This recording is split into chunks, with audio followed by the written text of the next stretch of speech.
Very good morning, dear students. Welcome back to our video lecture session number 6, subject economics, and I am Vaibhav Shah. And today in this lecture we are going to discuss the point which are left in last session, that is the last two characteristics of wealth, and then we'll move forward towards the welfare. In last session we discussed that what is wealth. So wealth is something which is useful, scarce, capable of getting exchange, and can be owned by somebody.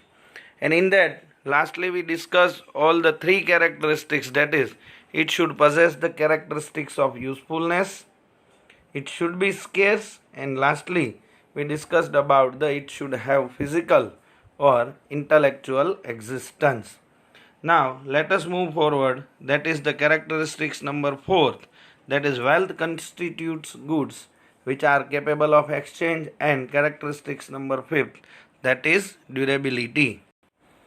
So first of all let us discuss point number 4, that is wealth constitutes goods which are capable of exchange. In last point, that is it should have physical or intellectual existence, we have already discussed that the aptitudes of human being, their physical abilities are innate abilities and they are usually not exchanged. But here one of the characteristics of wealth is that the wealth constitute goods which are capable of exchange. So in last point also we discussed that that is the capability or ability of the person is not able to transfer or exchange, but their ideas can be exchanged, and that's why their ideas is become a wealth. Now here in point number 4 let us discuss what is wealth, that is capable of exchange. Wealth is an economic concept and therefore must be capable of getting exchange. Wealth is meant to satisfy present as well as future consumption and other needs, and therefore must be capable of exchange. A house purchased today satisfies the present need of housing and can be sold in future to buy other goods. Precious metals, land, etc. also possess these characteristics. So this is all about the characteristics number 4. Now let us discuss in detail regarding this. As wealth is an economic concept, it means everything which is wealth is related with money or the terms which are related with money. So money in other way, but it can be measurable or quantifiable. That's why wealth is an economic concept and therefore must be capable of getting exchange. It means there is a possibility of exchange the wealth with another person, or we can say with others. If your wealth is not capable of exchange with anyone, then it never becomes your wealth. Like today we are having the heritage buildings also, but it is just the assets of the country and not the wealth, because this cannot be transferred from one place to another place.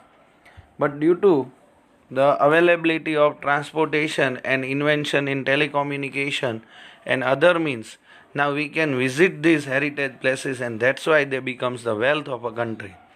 So yet we discussed about the wealth of a country, but when we are going to discuss about the wealth of a person, then that wealth should be capable of exchange. It means it should be exchanged with anyone without any doubt or condition or investigation. So as a wealth is an economic concept and therefore must be capable of getting exchange. It means we can exchange with anyone. Next point, wealth is meant to satisfy present as well as future consumption and other needs, and therefore must be capable of exchange. Today whatever we are having, today we are capable of getting a higher amount of money as an income, because today we are able to earn as our age is very less and we are capable of earning like anything, and out of that earning whatever necessity for us right now we are consuming that, and other, that means the remaining money we are saving for the future purpose. So, wealth is meant to satisfy present. So, right now whatever we are having is our current wealth. Like, if my income is more than enough for satisfying my family needs, then that income is become a wealth for me, and I can satisfy all my present needs as well as save some for the future needs. And in future, whenever my income will be very less, or I am not able to earn anything, at that time I will use this money as a wealth, and which can be used for the consumption of my future need also. So wealth is meant to satisfy present, whatever we are earning today, or whatever given by our ancestor to us, like the properties or shares or precious jewelry which we are using today, is become a wealth. Remember one thing here, that whatever our ancestor has given us, it is transferred, it is capable of exchange with us, and that's why it become a wealth. If it is not able to transfer, then it never be a wealth. It is just an asset, not a wealth. So wealth is meant to satisfy present as well as future consumption. So in future consumption we discussed that whatever we are saving today will be used in the future, and that will be used for our satisfying our future needs and other needs. It means present as well as future and other needs. It means in between this present and future, if anything arise as a need, then we can satisfy with the use of the wealth, and therefore must be capable of exchange. Remember one thing, today with my higher income, I am converting this income into the uh, metals, that is either into the gold biscuits or gold bar, and I will save or store that gold bar for future needs. Whenever there will be shortfall in my income, or I need more money, then what I will do? I will exchange that gold bar for money. So it means there should be the characteristics of exchange or capable of exchange is there. And if I am not able to exchange that particular gold bar with anyone, then it never becomes a wealth for me. There are some of the currencies which are used as a wealth in the future if they are running. But if the government has stopped their production and demonetized that, then it never be a wealth, because now it is not capable of exchange with anyone. So it is the capability of exchange along with the usefulness and scale which makes the wealth wealthier, or we can say which makes any of the assets as a wealth. Next one is an example given over here without the heading of example is that a house purchased today satisfy the present need of housing.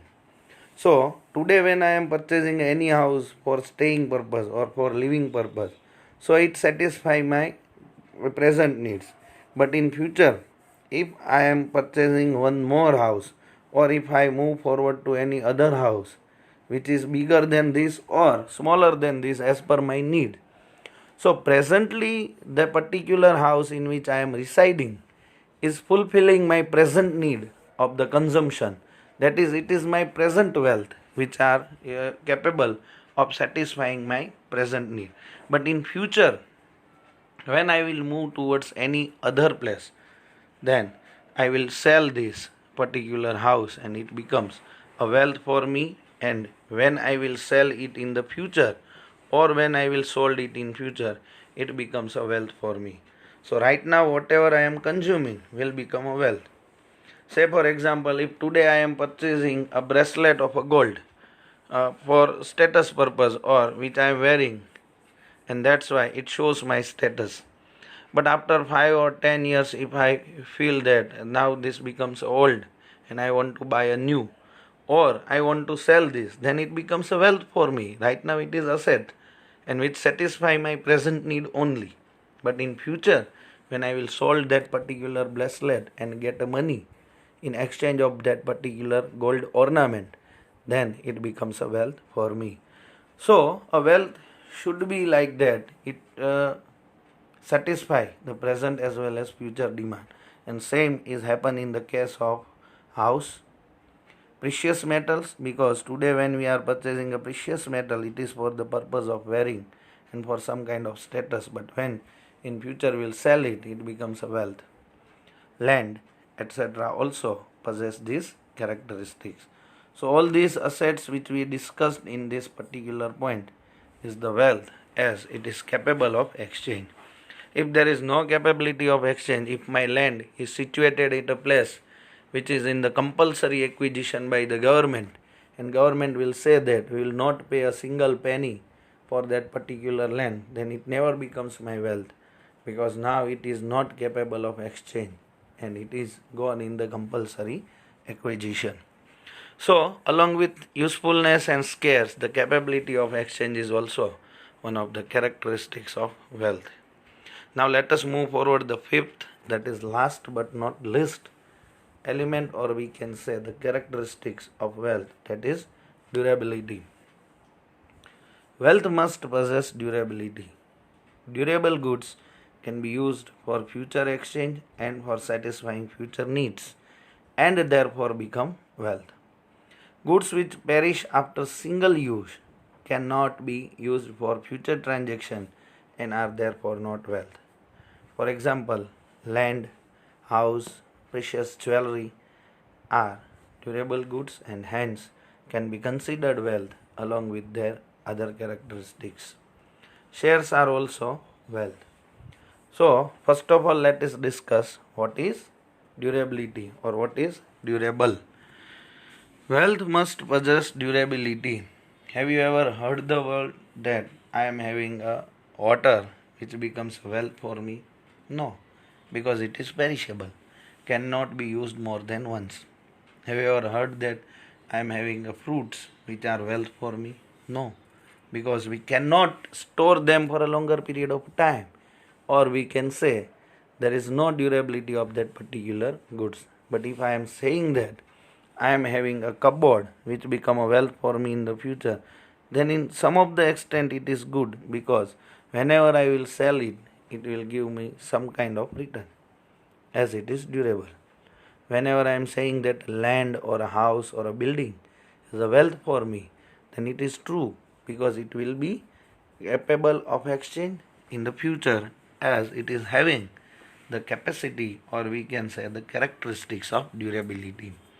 Durability means the goods which can be used more than once or repeatedly without any kind of interruptions. So, the wealth must possess durability. It means all those goods which are durable. Now, remember all those examples which we discussed till the day in this particular point of a wealth, that is precious jewelry or land or house or vehicle. All are possesses the characteristics of durability, and that's why they become the wealth. So, the wealth must possess durability. Durable goods can be used for future exchange and for satisfying future needs, and therefore become wealth. Here I want to add something, that in last topic we discussed that durable goods can be used for future exchange, but right now the durable goods are satisfying our present needs also. So right now the durable goods which are satisfying our present needs will be used for future exchange, and if we are not exchanging in the future, then it will be useful for satisfying future needs also, and therefore become a wealth. Let us take one example of a vacant land. Today I am purchasing a plot, or we can say a vacant land, for some building purpose or for some constructing my house or any of the other reasons. So right now it is for my investment purpose, that is I am satisfying my need of investment in that particular land, because I am knowing the common law that as and when the demand for the land will increase, the price of my land will also goes up, and if I will not sell that particular land in the future, then I will construct a house for me. But as you all knows that the land is possessing the characteristics of durability, so that I can save land as a wealth. So durable goods can be used for present consumption, for future exchange or for satisfying future needs. It means if I will not build any of the house or constructing any of the building on that particular vacant land, then it is also available for a sale or exchange. So the durable goods can satisfy all the three needs, that is present consumption, future exchange or future needs, and therefore it becomes a wealth. If any of the element is not associated with any of these three particular elements, then it never becomes a wealth. Now let us discuss or let us move forward. Goods which perish after single use cannot be used for future transaction and therefore not wealth. Line this particular statement. Here it is given very clearly that goods which perish after single use. It means all the foods and beverages which we are consuming. Whether we are consuming it at our house or at some 3-star, 5-star or 7-star restaurant. For the purpose of satisfying our present needs, these perishable goods are okay, but it is not useful for the future exchange or future needs, and that's why it never becomes the wealth. So goods which perish after single use, it means when we use it, it becomes a perishable or it is destroyed and we cannot use it again and cannot be used for future transaction, are therefore not wealth. The water we consumed today, the food we taken today, or the cloth we are wearing for some period of time, but it is not capable of satisfying our future needs, and it cannot be exchanged in the future or cannot be used in the future. That's why they never become the wealth. Now let us take the example of durability. For example, land, house, precious jewelry are durable goods. All these three goods are possessing the characteristics of durability and hence can be considered wealth along with their other characteristics. So all of them are having the characteristics of usefulness, scale, capable of exchange and durability. Shares are also wealth because the shares of a particular company which I am purchasing today will be selling in the future, and when I will sell it in the future, it attracts some of the return on that particular investment if the market condition in a favor. So if the shares which I am storing today are also the wealth, and I can use it for the future purpose whenever I am needed for it. Now let us discuss the last paragraph. Food grains which are produced by a farmer are not wealth if they perish in a very short time. Likewise, labor of a laborer is also not wealth. However, if food grains can be stored in cold storage for a long time and their market value increases in future, then those become wealth. Hence, new technology can redefine wealth.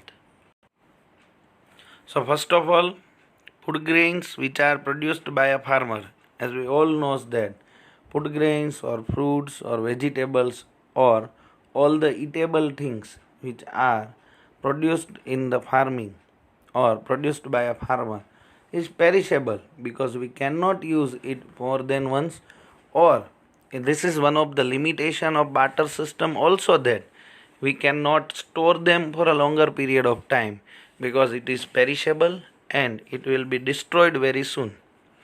So the food grains which are produced by a farmer are not wealth if they perish in a very short time. It is also one of the limitation in a barter system that whatever produced right now or in a current production, we have to compulsorily dispose it in any of the way. We can store some of for our future needs, or we can say for our annual needs, but other stocks which is lies with us, we have to compulsorily exchange with anyone, or we can convert it into animal money because this will be useful in a future also. So food grains which are produced by a farmer are not wealth. Remember this point compulsorily, line this statement also, if they perish in a very short time and it is not if they, but it is when there is no possibility of storing or where there is no proper facility of storing it, then it is perishable itself and it is not consisting of the wealth. Likewise, labor of a laborer is not also not called wealth. Now this one is somewhat confusing for you. So first of all, let me clear that labor and laborer is a different elements. If a person who is in an active workforce, that is, who is between the age of 15 to 64 years, then he is a laborer. But his capacity of work or capability of work, where he can work, it is his labor. So, the capacity of working or the capability of working is called labor, while the person who is possessing this capacity is called the laborer. So, labor of a laborer is also not called wealth. Why this so? Because today, when we are at a very low age, we are capable enough to do any kind of work. We can lift more weight also. We can run for a longer. We can work for a longer period of time. But when we are growing old, our capacity and capability of working will be lower. It means due to some of the health issues or due to the age, we are not able to work as we are working today. So, if there is any possibility that we can save our labor today and we'll use it in the future when we'll be unable to use or when we are unable to work, then it is called wealth. Is it happens? Give me answer. Are you able to link what I want to say? That whatever capacity or capability that you are possessing today will not long last or last long, because this is perishable itself. If a one day is missing from our life, or we can take a rest for a whole day and we cannot do any of the single task, then the labor of that particular day, or we can say the capacity of that particular day, is totally wasted and it will never store. If it is happened that we can use this labor in the future time, then all will do the same. That right now, when they are having the capacity to work, or when they are stronger enough, then they will store their capacity and their energy for the future need. And as we all see that in the future we are not able to even stand up in our legs also due to our age. So, the labor of a laborer is also not called wealth, because it is perishable and we cannot store it for a longer period of time, and compulsorily we have to use our daily capacity in a daily routine activities. Otherwise, it will be wasted and we cannot use it in the future. If it is so that if we rest for 15 days and then we'll get the energy for next 1 month, then everyone will do the same. And by this way we can store the labor of a laborer and it becomes a wealth. But it is not in the case, as the energy and the capacity is the natural phenomena and we cannot store for a longer period of time. So as food grains which are produced by a farmer are not wealth, same way the labor of a laborer is also not a wealth, because it cannot be stored for a longer period of time. Again, here we are also discussing the point of durability. So both of these items, whether it is food grains or labor, is not durable and is not capable of exchange in a future needs.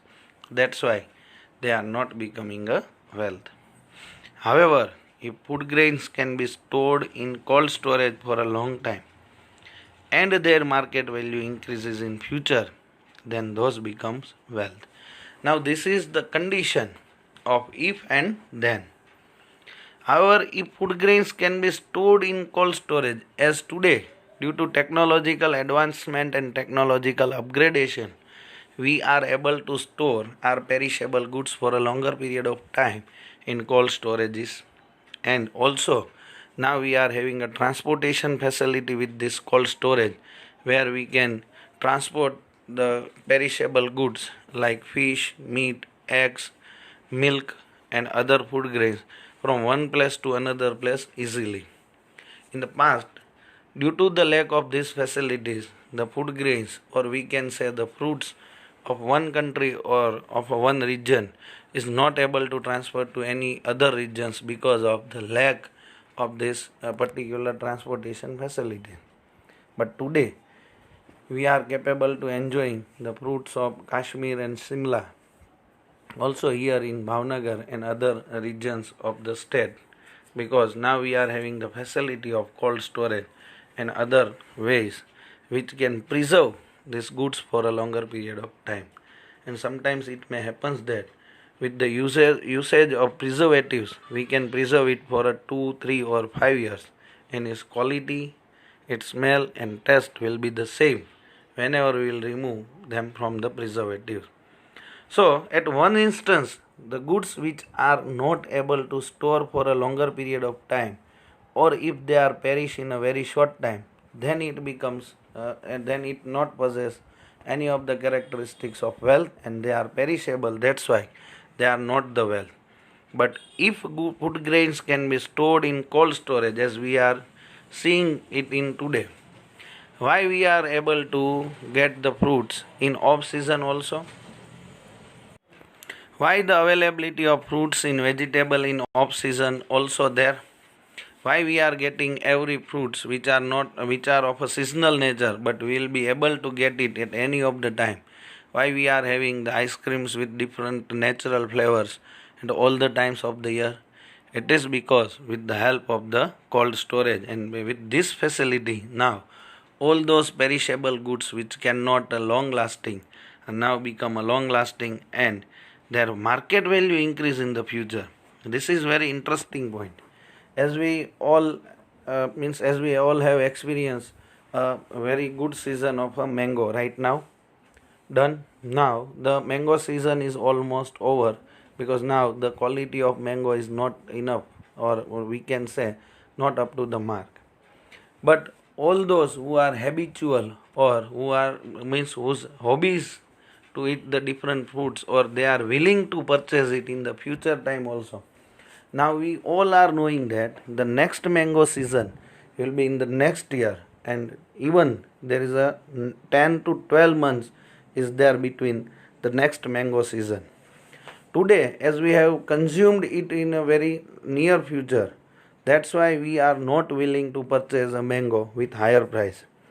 But during the Diwali season and after that, whenever there will be the willingness of a person that he wants to purchase it and consume it, then they will demand for a mango in a off season also. Sometimes it becomes a status also that they are consuming a fruit which are of not the present consumption or not the present production, and due to that they will demand fruits at a very higher price. So if the price of mango today is nearest about 60 rupees or 70 rupees per kg, then in future, that after the 3 month or 4 month or 5 month, their price will increase to rupees 100 or 120 or 150, because the current production is zero, and then also there is a demand for that particular good.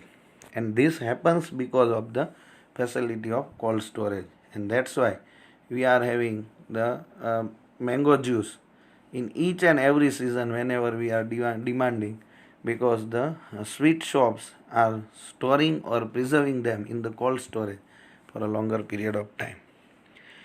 Same way, there are different kinds of raw materials also which are available in some of the particular seasons, but their production is for the whole year, and the big industries are storing in a cold storage, and that's why they become a wealth, because in future their price will be higher than their present price, and that's why they are getting the benefit of higher prices by selling that particular goods, and in future whenever there will be the demand of that particular goods, they can satisfy it with very easiness, because it is available to them in a plenty availability.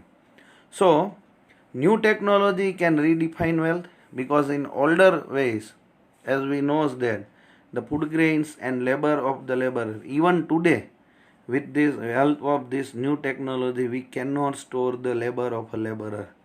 And it is the best example of anything which is not a wealth, that the labor of a laborer is never stored, and that's why it never becomes a wealth. But today, with the help of this cold storage and other facilities, we can preserve our goods in a cold storage and it can be used in the future period also. And that's why the new technology can redefine wealth, and now they become the wealth. So let us conclude our session over here itself. Done. Types of wealth and welfare we'll discussing on next period. So now there is, in this particular topic, there is a types of wealth and welfare, and relationship between wealth and welfare is there. So today we discussed about the meaning of wealth, and there are three characteristics we discussed in last session itself. Today we discuss about the point number 4th and 5th. Thank you very much, class.